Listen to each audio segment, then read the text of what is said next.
ሀብሉን ከየት አመጣኸው? እስኪ ገምቺ። በዚህ ሰዓት ቀልድ አልፈልግም። እኔም እኮ ስለተናደድኩ ነው። ምናልባት ቀልድሽ ካሳቀኝ።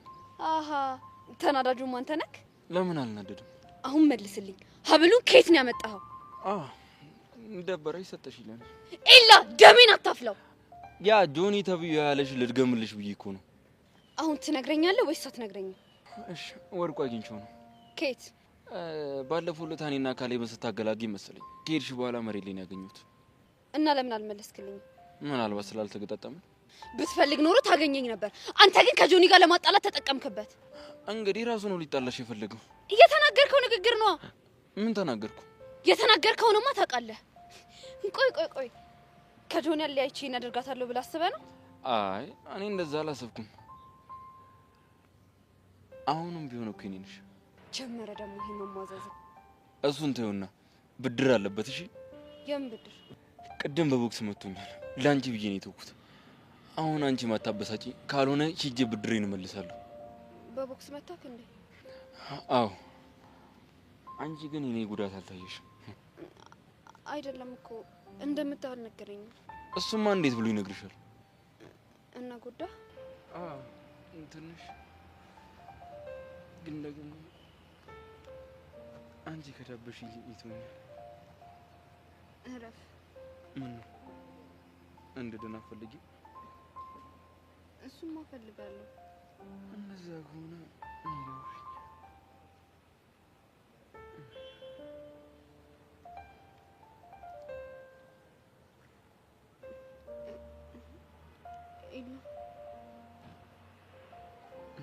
እንደዚህ ስትዳብሽ የሚሰማኝ ደስታ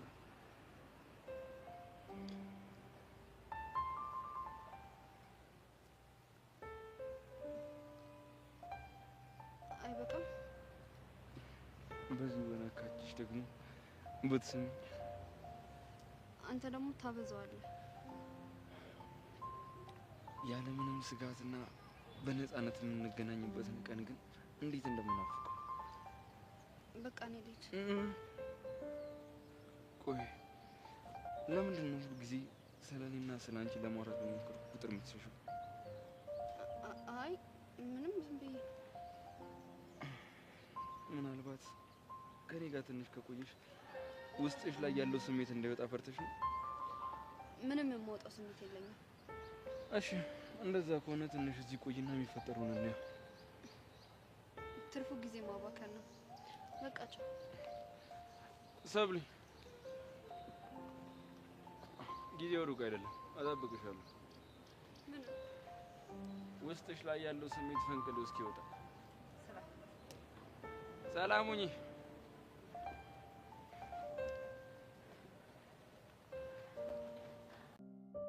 ሰብሊ ላንቺ የተለየ ስሜት እየተሰማኝ ያለው ለምንድን ነው? ወይስ ይሄ ነገር ለህ ነው? ደሞ እኮ እየናፈቅሽ ነው። ላገኝሽ ጓጓለሁ። መቼም አንቺ እኔ አይነት ስሜት እንደሚሰማሽ አውቃለሁ። አንዴ ነፃ ሆነን የልባችንን ብናወራ በጣም ነው ደስ የሚለኝ።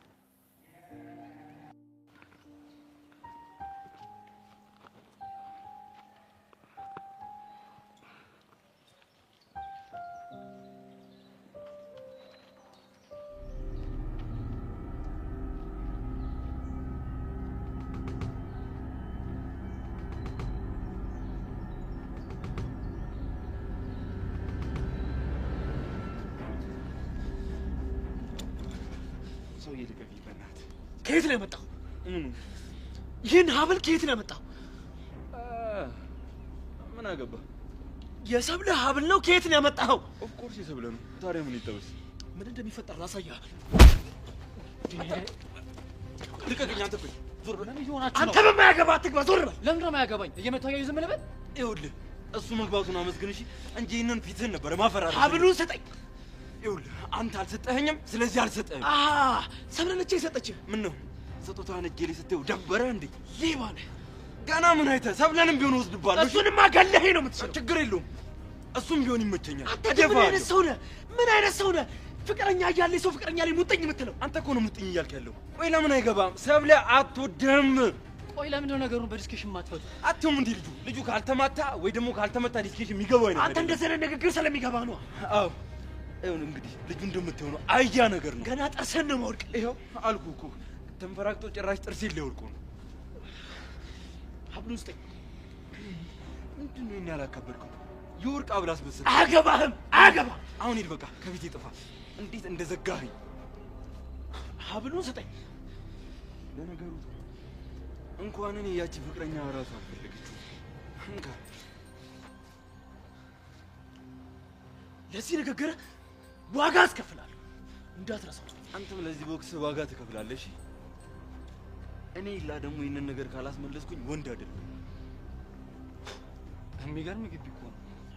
ወደድከው? አሁን ምን ይወደዳል? አይዞህ ቀስ እያልክ ትለምደዋለህ። እኔ የምለው እዚህ ግቢ ተማሪዎች ግን ከንግግር ይልቅ በዱላ ነው የምታሙት። አንዳንዴ እነዚህ ጉልበት መፈታተሽ ምናምን አሪፍ ነው። ጉልበት መለካካት ማለት ማን ይችለኛል ማን አይችለኝም ምናምን የሚለው ለማየት። ኦኬ ቦስ እንደማለት ነው። አይ እንደሱ ሳይሆን ጀስት ለመከባበር ብለህ ያዘው። እኔ የምለው ግን ሀብሉን ወስደበት ነው እንዴ? አይደለም እባክህ አግኝቼው ነበር። ሪሊ? እና ስላገኘው ነው እንደዚህ ሲመታህ ነበር? እንዳልኩ ነው ልጁ ቆስ ነው እና ደግሞ ከዚህ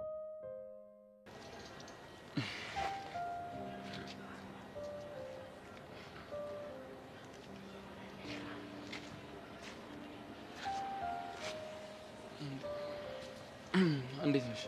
አለሁልህ። እንዴ አበባ እስኪ ጸጉሬን ያድርግልኝ። ኦኬሽ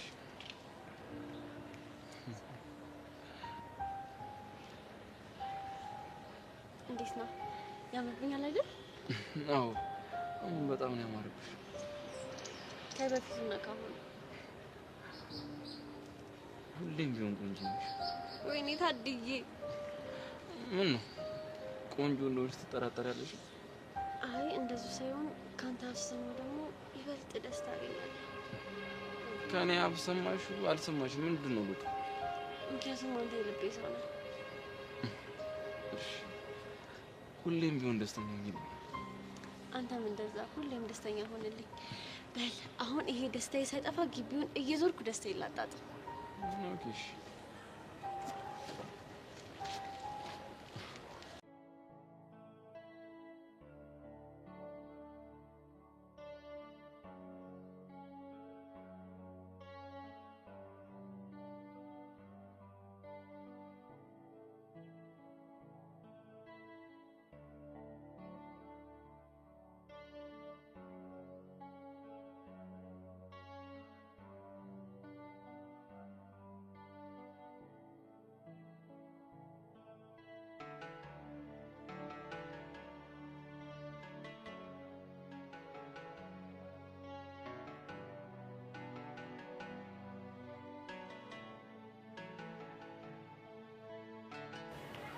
ቆንጆት ቀና በይ፣ ትዳር አይገኝም ከመሬት ላይ።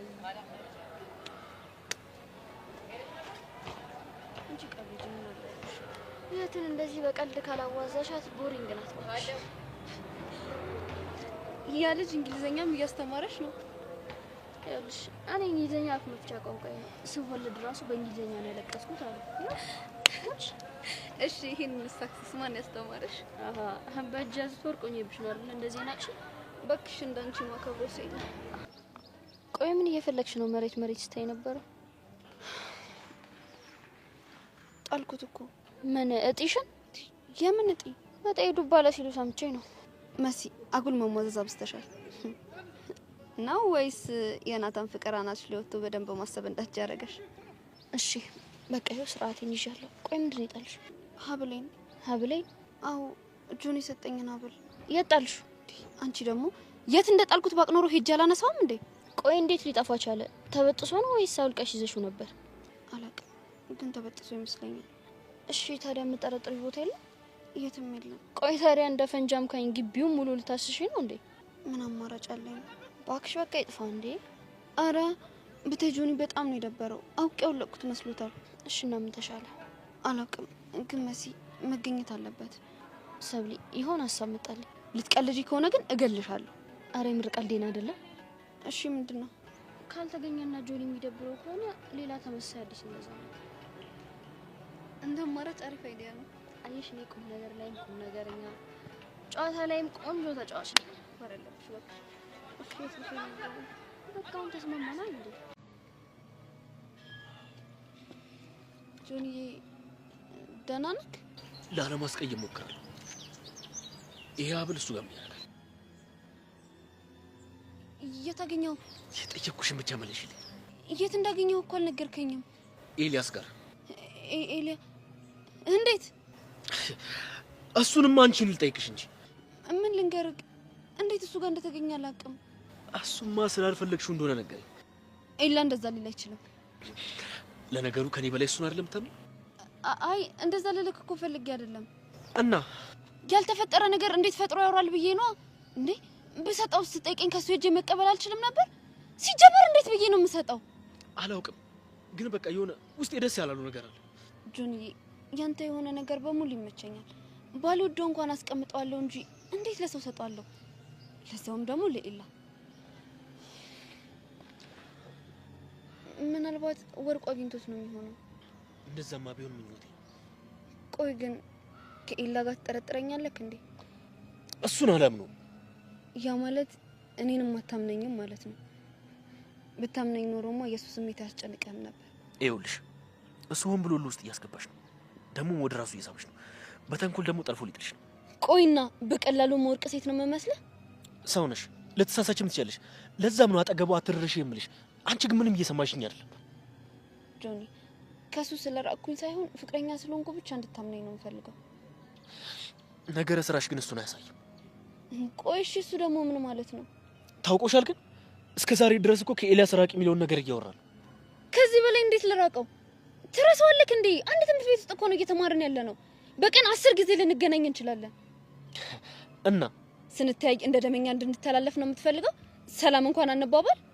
እኔ እንደዛ አላልኩኝ። ለየት ያለ ግንኙነት አይኖራችሁ ነው ያልኩት። ቆይ ግን ምን ቢልህ ነው የዚህን ያህል ልታምነኝ ያልፈለከው? ንግግሩ ብቻ እኮ አይደለም፣ አይን ውስጥ ያየሁት እውነት እኮ ነው ያሳሰበኝ። የምን እውነት? እሱ የራሱ እንደማያደርግሽ እርግጠኛ ነኝ። ለምን እንደዛ እንዲያስብ አደረግሽ? እኔ ምንም ያደረኩት ነገር የለም ጆኒ። ስሚኝ፣ ይሄ ሀብል እሱ ጋር እንዴት ሊገኝ እንደቻለ መልስ ፈልጋለሁ። ምን ነው ብቸኝነት? አንተ ጣል አደረከኛ። እኔማ ጣል አላረኩሽም። አንተ እኮ የቃቃ ባሌ ነህ፣ ልትንከባከበኝ ይገባል። የቃቃ ባሌ? እሱ ደግሞ ምን ማለት ነው? የቃቃ ባል ማለት ልጅ ሆነ ባልና ሚስት ሆነ የምትጫወተው ጨዋታ ነው። ስታድግ ሌላ ሰው ታገባለህ። ልጁ ናችሁ እንደዛ ትጫወታላችሁ? አዎ። ምን አንተ አልተጫወትክም እንዴ? እኔ ባክሽ ጌም ምናምን አለኝ፣ በሱ ነው ምዝናናው። ተበድለካል፣ ብዙ ነገር አልፎካል ማለት ነው። ልክ እንደ ፖሊዮ ክትባት ማለት ነው እንዴ? ፖሊዮ? ለምን ደሳክሽው? ተሳሳትኩኝ? ቆይ ማን እንደዛ ያለክ? ምን ኪያ ነው ያለችኝ። ምን ኪያ ነው ያልከው? አዎ ኪያ። ለካ ባለፈው ስሟን አልነገርኩሽም። የሆነ የአራዳ ቋንቋ የምታስተምረኝ ልጅ ምናምን ያልከው? እንደውም ስለሷ እያወራን ብርክት ይመጣችብን አይደል? ያ አስታወስኩኝ። አሁን እኔ የምለው ኪያን ታውቂያታለሽ እንዴ? ምን ኪያንማ እዚህ ትምህርት ቤት ማውቃት አለ ብለን? መጥፎ ልጅ ነች እንዴ? አይ መጥፎ እንኳን አይደለችም። አሁን ገባኝ። ናታን ባሮክን አጭበርባሪ እንደሆነ አሳይሻለሁ ያልከው ኪያ ልትልክበት ነው ማለት ነው? ምን ነው ዝም አልሽ? አይ ምንም። ከሷ ጋር ብዙ ጊዜ ከዋልክ ብዙ ያረዳ ቋንቋዎችን ትማራለህ። ስለዚህ አሪፍ ኮች ነች ማለት ነው። በጣም። አንተን ግን እንዴት ነው ተመችታለች አይደለ? ያ ደስ ትላለች። ፍሪ ነገር ነች። ያለ ባሮክ ተጠንቀቅ እሺ፣ በኋላ እንዳታሰምጥክ። ምን ውስጥ ነው የምታሰምጠኝ ደግሞ? ምን ወንዝ ውስጥ ልበል? እኔ የምለው ወንዝ ምን ልናደርግ ነው የምንሄደው? ባሮክ አንተ ብዙ ትቆያለህ። መሲ መናገር የፈለግሽው ለምንድን ነው በቀጥታ ማትናገሪ? ፍቅር እንዳይዝግ ተጠንቀቅ እያልኩ ነው። አሃ እንዳታሰምጥ ማለት ፍቅር እንዳታሲዝ ማለት ነው? አዎ ጎሽ አሁን ማደግሽልኝ። ኪያን አግኝቻት ግን ቶሎ ተመሪ ከናንተ ጋር መግባባት አለብኝ እንጂ በዚህ ሁኔታማ ምንም ነው ከናንተ ጋር መግባባት ማልችለው። እኔ የምለው ምን እያወሪው? የፍቅርሽ ሜዳቁ ምናምን እያላት ይሆናል። ለዛም እኮ ሊሆን ይችላል። ልጁ እርጥብ ነገር ነው፣ ችሎ የሚጀነጅናት አይመስለኝም። እና ታዲያ መስኒት እየጀነጀነችው መሲ ምን ያንሳታል ትትለ ማለት? አንቺ እኮ ልጁን ስለማታውቂ ነው እንደዚህ እንደሚታየው አይደለም። የሆነ እስስት የሆነ ነገር ነው። እንደሱ እንኳን አይመስለኝም። አረ አይመስልሽም? ኪያኔ ተናግሬያለሁ። አልመሰለኝም፣ ደስ አላለኝም እያልሽ ሚስ እንድታበላሽ አልፈልግም። ስለዚህ እኔ የምልሽ ማመን ግዴታሽ ነው። ታምኛለሽ? እሺ እንዳልክ። አዎ ጎበዝ ልጅ ኪያ። ይኸውልሽ አሁን ትሄጂና እትት ብለሽ ልጁን ይዘሽው ትቀይሻለሽ ማለት ነው። እሺ እቀየሳለሁ፣ ግን ትንሽ ያወሩ። ቆይ ምን ተገኘ? ያንተ ሙገሳ እውነትሽ ነው? ሴት ልጅ አይደለሁ ሙገሳ እንዴት ላይ ያስደስተኝ ይችላል? እንደዛማ ከሆነ ቀን በቀን ዴይ ቱ ዴይ ነው ማሞግስሽ። እንስማማለን። ይቻላል እና ግቢያችንን እንዴት ሾፍካት? ማለት ግቢያችንን እንዴት አያት? እንዳስቀመጥኩት ልበልሽ? እንዴ ሙድ መያዝ እንደዚህ ማስተማሪ መብለጥ አይቻልም። ምንም ማድረግ አይቻልም። ማን ነው እንደዚህ ያሰለጠነክ? እባክህ መሲ ናት። መልስ ያልጠበቀ ሲሆን ደስ ይላል ያለችኝ። ማን ናት መሲ? እዚህ ትምህርት ቤት ያወቀው ልጅ ናት። አቤት የዘመኑ ወንዶች ፍጥነታችሁ! ከመቼው ጠበስክ? አረ እንደዛ አይደለም። ልሸመጥጥ ባልሆነ። ምንድነው ደግሞ የምሸመጥጠው? ቅጠል። ኪያ በእናትሽ ፈታ ላርግህ ብዬ እኮ ነው። ወድጄዋለሁ እኮ አታፍጥኙ ለማለት እኮ ነው። ስታይል። አሁን ላይ ሳስበው እኔ ዝም ብዬ አንተ ብታስተምረኝ ይሻላል። አረ ተይ፣ አንቺማ ትቸሪ ነሽ። ቢያንስ ጎበዝ ተማሪ ነህ ነው ማለት ያለብሽ። ጭንቄ ግን ያበደ ነው። አልፎ አልፎ ማበጥሩ ነው አይደለ? ይሄው ደግሞ ወደ ኋላ ሸመጠጥክ። አረ ጆኒ፣ ይህን ልጅ የሆነ ነገር እናድርገው። አይቀርለት። ባለፈው ልታስጣለው ፈረድክብኝ። አየህ አይደለ እንዴት እንደሚያሳስተ። እኔ ከብርክቲ ጋር ችግር ውስጥ እንዳትገባ ብዬ ነው። እሷ ግን ምን አለች? ከየት እንዳገኘው አላውቅም ነው የምትለው። ምናልባት አግኝቶ አውቆ ሊያጣላችሁ የተጠቀመበት ቢሆንስ? ይሆናል። ግን ደግሞ ስንጣላ ይኸው አብረው ልትሆን እንደምትችል ፍንጭ እየሰጠችው ነው። ልክ ልትሆን ትችላለህ፣ ግን ደግሞ ተጣልታችሁ የሚፈልገውን ነገር እንዳታሳካለን። እድሉንም አልሰጠውም። ወይ ስለ ሰብለ ስታስብ ምን ይሰማል? ባልወዳት የዚህን ያህል ዋጋ ከፍልላታለሁ። እንደምትወዳትማ አውቃለሁ። እሷ ግን የምትወድ ይመስላል? ይመስለኛል። ማለት ብዙ ጊዜ ተጣልተናል። እድሉን መጠቀም ትችል ነበር። እና እንደዛ ከሆነ እንዴት ከሱ መራቃቃታት ምን ይቆም? እኔም እኮ ግራ የገባኝ እሱ።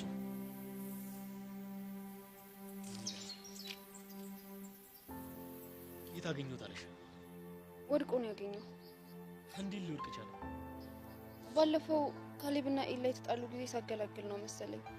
ከሄድሽ በኋላ ነው ያገኘሁት አለኝ። ሊሆን ይችላል። ጆኒ፣ እውነቱን ስነግርህ ስላላመንከኝ ግን ከፍቶኛል። ሰብሊ ተረጅኛ። በእኔ ቦታ ብተኝ ምን ልታደርጊ ትችያለሽ? በዛ ላይ ኤላም ወሽቷል።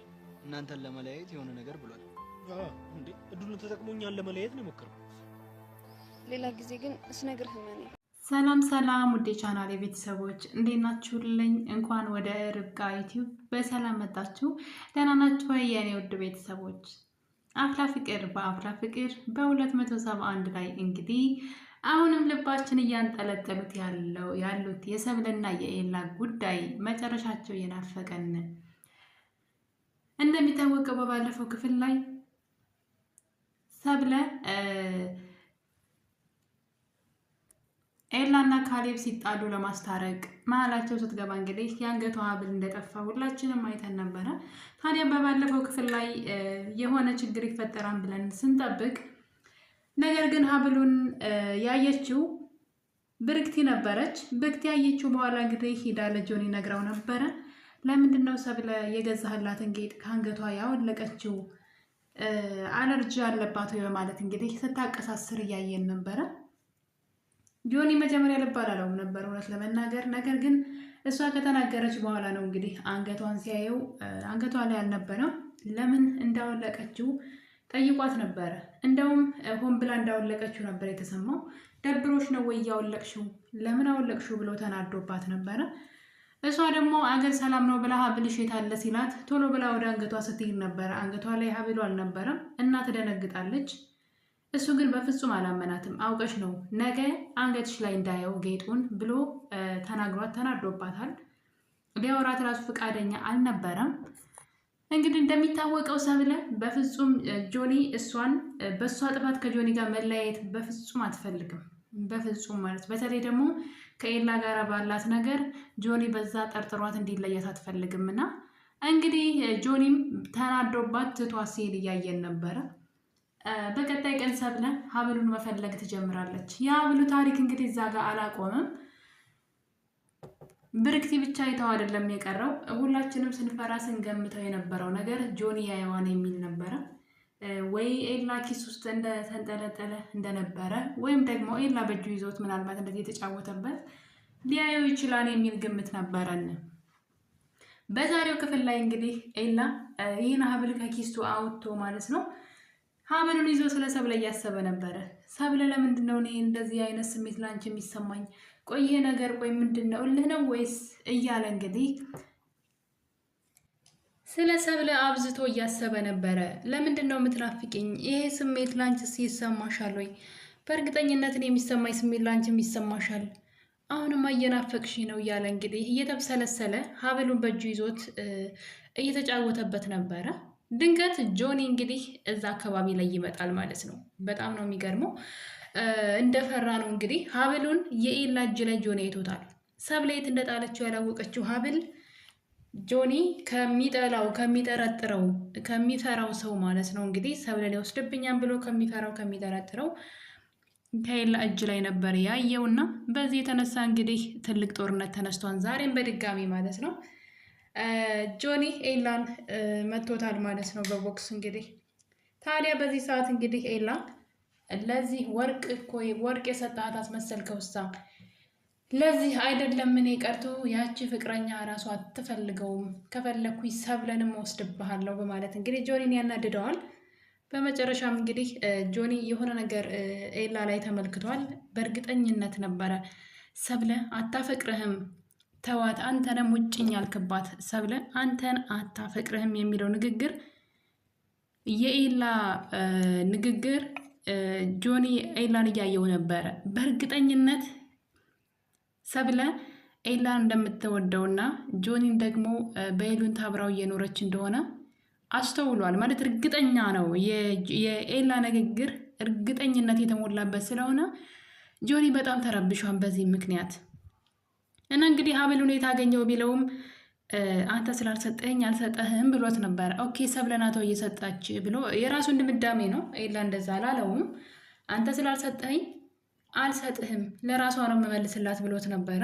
ታዲያ ይህን ነገር እንግዲህ ጆኒ ያሰበው ሰብለ ሆን ብላ ለሱ የሰጠችውን የመሰለው ማለት ነው ከኤላ ንግግር እንደተረዳው። ግን ኤላ እሷ ሰጠችኝ አላለውም ነበረ። እንግዲህ ሀብሉን በግድ ይወረውርለታል ማለት ነው። በነገራችን ላይ እዝራ መጥቶ ነው እንግዲህ ያስታረቃቸው የመሲ አዲሱ ፍቅረኛ ማለት ነው። እሱ ባይመጣ ኑሮ እንግዲህ ችግር ሊፈጠር ይችል ነበረ። ምናልባት ሊከሰሱ ሁሉ ይችሉ ነበረ ትምህርት ቤት ውስጥ ድብድብ ሲደባደቡ እና ልጁ መጥቶ እንግዲህ ለጊዜውም ቢሆን ገላግሏቸዋል ማለት ነው። ታዲያ በዚህ ሰዓት እንግዲህ ጆኒ ነገሮች ግጥምጥም ብለውለት ሰብለ ጋ ሲሄድ ግን እንደ ድሮ መናደድ ወይም ደግሞ ከኤልያስ እንዴት የሰጠውሽን ስጦታ ከኤልያስ እጅ አየዋለሁ ብሎ በንዴት አልነበረም የተናገራት። ሲሄድ ተረጋግቶ ነበር የሄደው። ጆኒ ሰብለን ከኤላ ጋር ሲያት ራሱ እንዴት እንደሚሆን ታውቃላችሁ። ነገር ግን ዛሬ አሁን ያመጣው ጸባይ ማለት ይቻላል ዝም እያለ ነው ነገሮችን የሚያልፈው ማለት ነው። ያ ደግሞ እንግዲህ የሚያሳየው ሰብለን የማጣት ስጋት ውስጥ እንዳለና እሷን እንዳያጣት ነገሮችን እያስመሰለ መቀጠል እንዳለበት፣ በተለይ ደግሞ በኤልያስ መሸነፍን አይፈልግም። በየጊዜው የሚነግረው ነገር ቢኖር መጨረሻዋ ሰብለ የኔ መሆን ብቻ ነው የኔ ናት ስለሚለው እንግዲህ ሰብለ አንተ የምትሆነው እኔ ስሞት ብቻ ነው ብሎት ነበረ። ነገር ግን ዛሬ ኤላ ምንድን ያለው እሱንም ቢሆን ችግር የለውም እደፋሃለሁ፣ ነገር ግን ሰብለን ወስዳታለሁ ብሎታልና እነዚህ ነገሮች ተደማምረው እንግዲህ ጆኒ ሰብለን የማጣት ስጋቱ ከፍ እያለ ነው። እናም ይሄን ነገር ሰብለን ራሱ ሊያምናት አልፈለገም። ነገር ግን ተረጋግቶ ነበር ያወራት። ተረጋግቶ ሄዶ ነበረ ራሱን አረጋግቶ ስለዚህ ጉዳይ ንገሪ ብሎ የጠየቃትና እሷም እንግዲህ ነገሩን ከየት እንደተገኘ ምን እንደተፈጠረ እንደማታውቅ ብትነግረውም እራስሽ ነች የሰጠሽው እንደሰጠሽው ነግሮኛል ብለዋል። ኤላ እንደዛ አላለም። አንተ ስላልሰጠኸኝ ለአንተ አልሰጥህም ነው ያለው እንጂ ሰብለ ሰጠችኝ አላለውም። እንግዲህ ይህንን ነገር ሰብለ በጣም አናዷት ነበረ። በጣም የሚገርመኝ ነገር ግን ሰብለ ኤላ ላይ የሆነ ችግር ሲፈጠር ወይም ደግሞ ሰዎች ችግር ሲፈጥሩ ሰብለና ኤላን ሁል ጊዜ ያገናኟቸዋል። ምክንያቱም ምን እንደሆነ አላውቅም። አይታችሁ ከሆነ በባለፈው እንግዲህ ከካሌብ ጋር ሲጣሉ ሰብለና ኤላ ተገናኝተዋል ወይም ደግሞ ፍቅር ሲጫወቱ ነበረ። አጋጣሚዎች ሁሉ ለነሱ በጣም አሪፍ ነው የሚሆኑት። ለምን እንደሆነ ባላውቅም ማለት ነው። የሆነ ጊዜ ካያችሁ እንግዲህ መሲ አለምን ታንቃትና እዛ ጋር ሊያስታርቁ ሄደው ነው። ግን ለመጀመሪያ ጊዜ ጆኒ ሰብለን ከኤላ እቅፍ ውስጥ አይቷት ከኤላ ጋር ለዚህ ለድብድብ የተገባበዙት በዛ የተነሳ ነው። እና በጣም ብዙ ጊዜ ካያችሁ የሆኑ ችግሮች ሲፈጠሩ ሰብለና ኤላን ያገናኛቸዋልና እንግዲህ ዛሬም ሰብለ ሰዓት ጎርሳ ሰዓት ለብሳ ወደ ኤላ ሂዳ ነበረ። እንዴት እንደዚህ በውሸት ሊያጣላኝ ይፈልጋል? እንዴት ጆኒን የቺት እንዳረኩበት እንዲያስብ ያስደርገኛል? በማለት ተናዳ ጆኒ ኤላ ጋር ሂዳ ነበረ። ታዲያ ኤላ ጋር ከሄደች በኋላ እንግዲህ ሀብሉን የት እንዳገኘው ነግሯታል። በባለፈው ውስጥ አስታርቂና የጣልሽው ብሏት ነበረ። ነገር ግን እዚህ ጋር ጆኒ ዋሽቷል ማለት ነው። ጆኒ ዋሸው ምንድን ነው? እሷ ሀብሉን ሰጠችኝ እንዳላስመስሎ ነበር ሲያወራ የነበረው እና ይህ ነገር ደግሞ ሰብለን አናዷታል። ግን መጀመሪያ ላይ እንደውም ኤላ አይልም ብላ ነበረ። እንዴት በውሸት እንዳታጣላኝ ብላ እዚህ ቀደም ነግረዋለች። ከጆኒ ጋር በውሸት ልታጣላኝ እንዳትሞክር፣ እጣ ፈንታዬን እኔ ራሴ ወስናለሁ ብለዋለች። እና ለዛም እንግዲህ አያደርግም ብላ ተከራክራ ነበረ። እና እንግዲህ ኤላ ጋር ከሄደች በኋላ ስለ ሀብሉ የት እንዳገኘው ከጠየቀችው በኋላ እና ለምን እንዳልሰጣትም ተናዳበት ነበረ።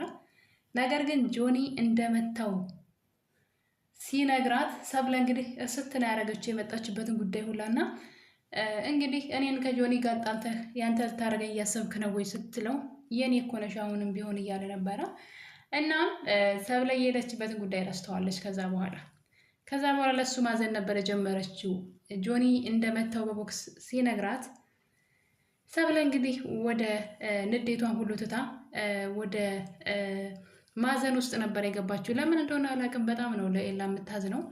ምንም ነገር እንዲሆን አትፈልግም፣ ምንም ማለት ነው። እና እያንዳንዱ ነገር ስለ ኤላ ያስጨንቃታል። ቅርብ ጊዜ ያመጣችው ጸባይ ነው እንግዲህ እሷም እና እንግዲህ ይህን ተጠቅሞ ኤላም እንደለመደው እንግዲህ አንቺ ዳበስ ዳበስ ብታደርግኝ ይሻለኛል በማለት ያለዛ ግን አሞኛን በማለት እንግዲህ ሰብለ እንድትዳብሰው ሲያደርግ እያየን ነበረ። ብርክቲ ከአጠገቡ አሁን ላይ አትርቅም ጭራሽ። አሁንማ እንደ ፍቅረኛ ነው አክት እያደረገች ያለችው። ከስሩ አትጠፋም። እና እሷ በግድ እየሳመችው ሰብለን በግድ እንድትስመው ሲጠይቃት በጣም ነው የሚያስቀውና እንግዲህ የሁለቱ ደራሲው ማለት ነው ሁለቱን የተለየ ቦታ ሊያገናኛቸው ይገባን ባይነኝ እኔ። ከዚህ በላይ ሊያሰቃያቸው አይገባም። ተገናኝተው የልብ የልባቸውን አውርተው ቢለይላቸው ጥሩ ነው ባይነኝ። ምክንያቱም ሁለቱም እየተሰቃዩ ያሉ ይመስለኛል አሁን ላይ። ሰብለ ከጆኒ ጋር ማስመሰሏን ቀጥላለች።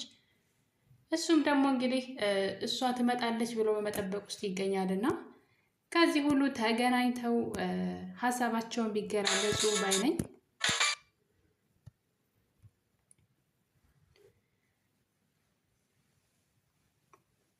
እና እንግዲህ የዛሬው ክፍል ሰብልና ኤላን በድጋሚ ያገናኝቷቸዋል። ብዙዎቻችን እንግዲህ የነሱ አድናቂዎች ወይም ደግሞ የነሱ ተከታዮች ሆነን ነው ወደ ድራማው ራሱ ማየት የጀመርነው እና አሁን ላይ ሁለቱ የማይገናኙበት ቀናቶች በጣም ብዙ አሉ። ለምን እንደማያገናኟቸው ባናቅም እንደውም የነሱ ፓርት ረዘም ይበል ስንል ጭራሽ ሳያገናኟቸውም እየቀሩ ነው። ምናልባት እርቀታቸውን ያስጠበቁ ይሆን ባናቅም የኤላ ሀሳብ ራሱ ግልጽ አይደለም። ከሰብለ ጋር ያለኝ ለሰብለ እንደዚህ አይነት ስሜት የሚሰማኝ ምንድን ነው እያለ ራሱን እየጠየቀ ነው። ሰብለም እንደዛው ለምንድን ነው ለኤላ እንደዚህ አይነት ስሜት የሚሰማኝ እያሉ ነው። እና እስካሁን ድረስ ምን እንደሚሰማቸው ሁለቱም ራሱ አለማወቃቸው በጣም ነው የሚገርመኝ። ታዲያ እንግዲህ ኤላ በነፃነት ተገናኝተን የልባችን የምናወራበት ጊዜ ይናፍቀኛል እያለ ነው።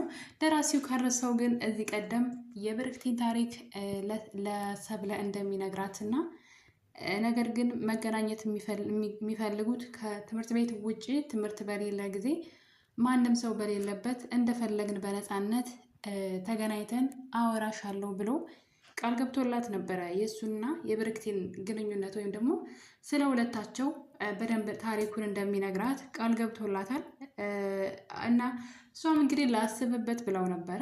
ከዛ በኋላ ግን ነገሩ እንደራሴው ረስቶት ሲሆን ባላቅም ግን ያ ቀን እንግዲህ ለእኛም የምንናፍቀው ቀን ነው። ምናልባት ሁለቱም የምር ስሜታቸውን ግልጽ የሚያደርጉበት ለእኛም ደግሞ ማንን እንደመረጠ የምናውቅበት ይሆናል ብዬ አስባለሁ።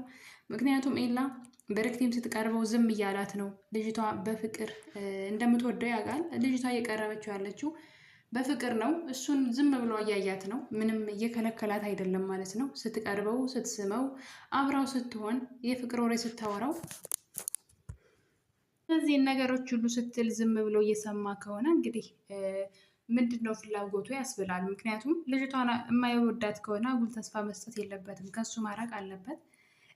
ሰብለን ደግሞ የማይወዳት ከሆነ መተው አለበት እና እሱ ራሱ ስሜቱን ያወቀ አይመስለኝም። ገና አሁን ነው ለሰብለ ለምን እንደዚህ አይነት ስሜት የተሰማኝ ነው፣ ለምንድን ነው የምትናፍቀኝ እያለ ማውራት የጀመረው ራሱ አሁን ነው። እስካሁን ድረስ ምን እንደሚሰማቸው ሁለቱም አያውቁም ነበር ማለት ነው። ታዲያ እንግዲህ ኤላ ለሰብለ አንድ ነገር ብሏታል። በነፃነት ተገናኝተን የልባችን የምናወርበት ጊዜ ይናፍቀኛል ብሏት ነበረ። ታዲያ ሰብለ ከሄደች በኋላ ጠርቷት ማለት ነው እጠብቅሻለሁ ውስጥሽ ላይ ያለው ስሜት ፈንቅሎ እስኪወጣ ድረስ እኔ ጠብቅሻለሁ ሲላት ነበረ። ያ ማለት እንግዲህ ሁለቱም ይሳሳባሉ እንጂ ስሜታቸውን አልገለጹም ማለት ይቻላል። እንግዲህ ኤላ ማንን ይመርጣል፣ የሁለቱ መጨረሻ ምን ይሆናል የሚለው በጣም አጓጊ እየሆነ መጥቷል ማለት ነው። ውድ ቤተሰቦች የዛሬ የአፍላ ፍቅር የክፍል 271 ትረካችን ይህን ይመስል ነበር። ለቤት አዲስ የሆናችሁ ሰብስክራይብ አድርጉ። ቪዲዮን ስትጀምሩ ላይክ እና ሼር በማድረግ አበረታቱኝ። ሁላችሁንም ወዳችኋለሁ። በሌላ ክፍል እስከምንገናኝ ቸር ቆዩልኝ።